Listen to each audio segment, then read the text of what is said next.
The story begins at Dubai Airport, where Flight Kingdom 29 prepares for a 7-hour journey to London's Heathrow Airport. Among the passengers is Sam Nelson, who boards with only a small paper bag containing a gift for his ex-wife Marcia, part of his plan to reconcile with her.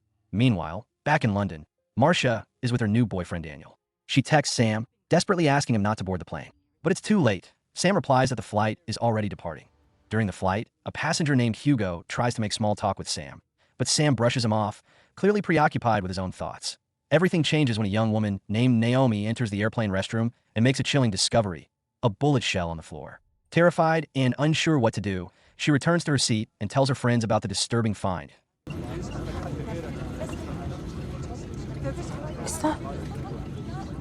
I don't know. An older passenger named Terry overhears their conversation and approaches the group. When Naomi shows him the bullet, Terry claims he'll handle the situation and notify the cabin crew.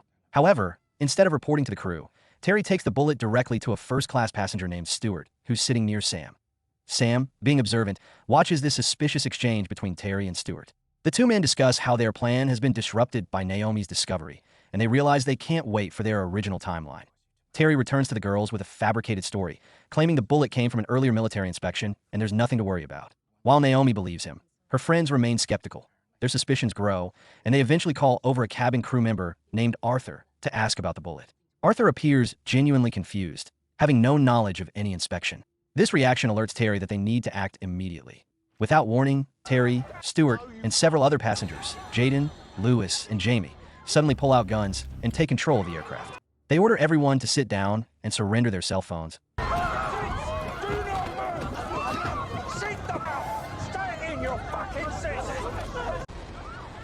Arthur tries to alert the pilots. Jamie intercepts him. In the cockpit, Captain Robin notices the commotion and immediately contacts Dubai Air Traffic Control, reporting a serious security incident.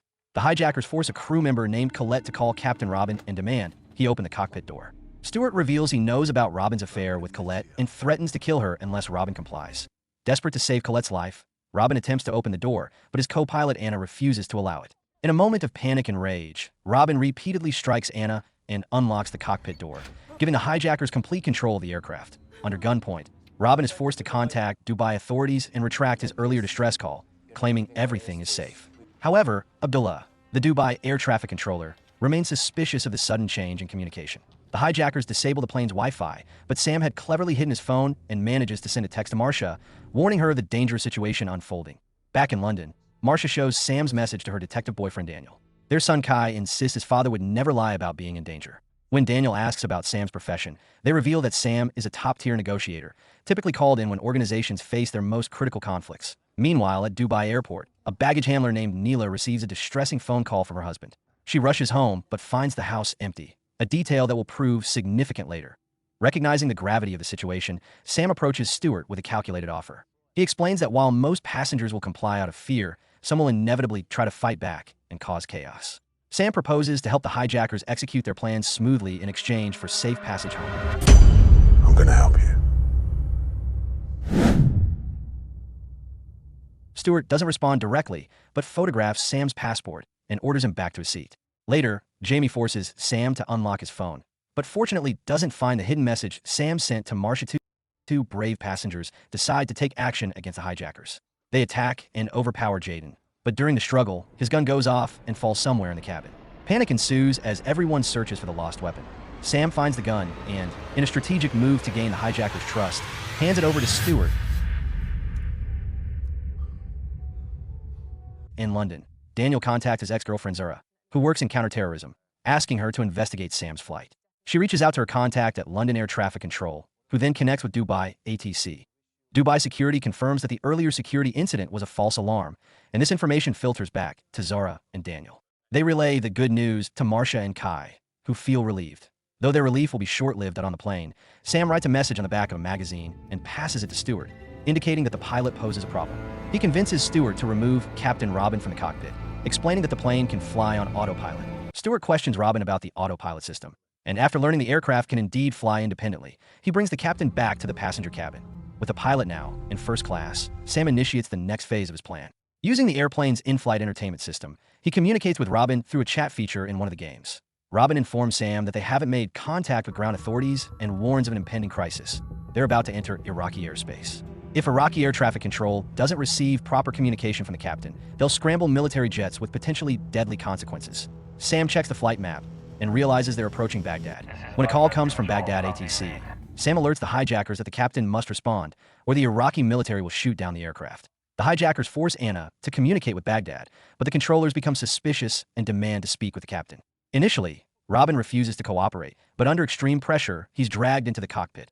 Eventually, Robin speaks with Iraqi ATC, verifying their safety and lying to protect everyone aboard.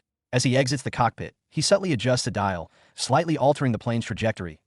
In London, Alice arrives late to work at the British Air Traffic Control Center. She learns about the Dubai plane security situation and the counterterrorism involvement, though it was supposedly a false alarm. Alice remains skeptical and consults with her supervisor. After reviewing the situation, they contact Iraqi ATC and request real-time flight path data. The information reveals that the plane has deviated from its course by 3 degrees. Alice realizes this is the plane's way of signaling for help while appearing to comply with the hijackers' demands. Abdullah, the Dubai air traffic controller, continues to harbor suspicions despite the captain's assurances. As a shift ends, he overhears his supervisor speaking with British counterparts, which reinforces his doubts about the flight's true status. Entering the security room, Abdullah requests CCTV footage and notices something alarming. Neela, the baggage handler, suddenly grabbed her belongings and fled after receiving a phone call. When Abdullah inquires why she left early, the security officer claims she became suddenly ill. Abdullah tries calling Neela but receives no response, so he decides to visit her home.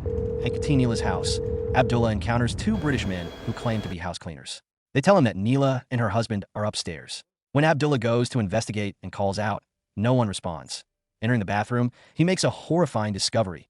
Neela and her husband have been shot dead. Before he can react or escape, one of the cleaners shoots him in the head, eliminating another potential witness. Back in London, when Alice confirms that Flight KA-29 is not following its typical route, the Air Traffic Control Center issues a warning, and various authorities begin investigating. Alice contacts Zara from the UK's counterterrorism team to clarify the strange communications. Zara heads to her office to inform the duty officer about the deviation, and Alice explains to the assembled team how she deduced the probable hijacking on the plane. Sam overhears a middle-aged couple speaking in Arabic. The Egyptian husband wants to share important information with Sam, but his wife tries to stop him, fearing for their lives, but a woman named Lisa translates their conversation for Sam and Hugo. She reveals that the Egyptian man, drawing on his 30-year military career specializing in hijacking situations, believes the hijackers' guns are fake. When Lewis notices their conversation and approaches threateningly, Sam quickly covers for them, claiming they're trying to calm the Egyptian man who's worried about never seeing his grandchildren again. Armed with this crucial information, Hugo decides to investigate on his own to confirm whether the bullets are indeed fake. Sam strongly advises against this risky move, warning that it could jeopardize their rescue plans. However, Hugo insists he needs to use the lavatory, preparing to test a theory that could either save everyone aboard or get them all killed. The story continues as the tension builds toward its climactic resolution. Hope you guys enjoyed the recap. If you did, be sure to check out other awesome recaps on the channel. As always, thank you very much for watching.